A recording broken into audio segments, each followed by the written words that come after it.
Welcome. In this video, we'll see SQL Injection Introduction. SQL Injection is type of web application vulnerability where an attacker can manipulate and submit SQL command to retrieve the database information. This type of attack mostly occurs when a web application executes by using the user-provided data without validating or encoding it. It can give access to sensitive information such as social security numbers, credit card numbers, or other financial data to the attacker and allows an attacker to create, read, update, alter, or delete data stored in backend database. It is a flaw in web application and not a database or web server issue. Most programmers are still not aware of this threat. So basically, what is SQL injection? Structured Query Language, which stands for SQL, is basically a textual language that enables interaction with the database server. SQL commands such as insert, retrieve, update, and delete are used to perform operation on database. Programmers use this command to manipulate data in the database server.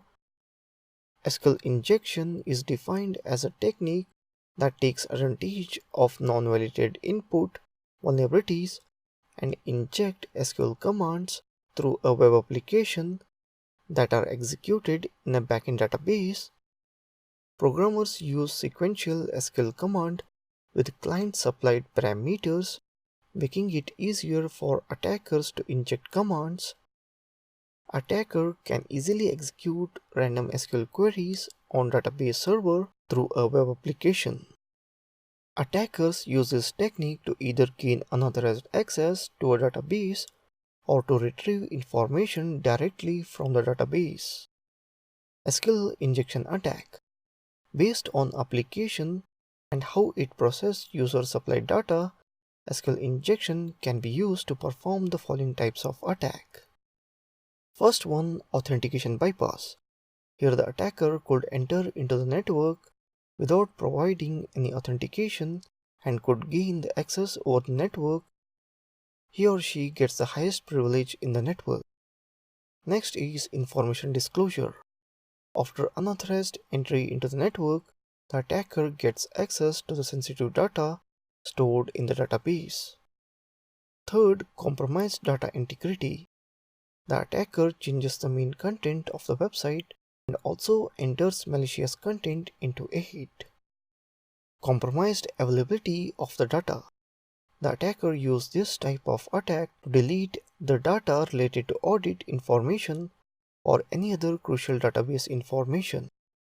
And last one, remote code execution. An attacker could modify, delete, or create data or even create a new account with full user rights on the servers that share files and folders. It allows an attacker to compromise the host operating system.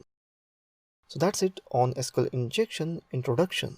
Thank you for watching this video.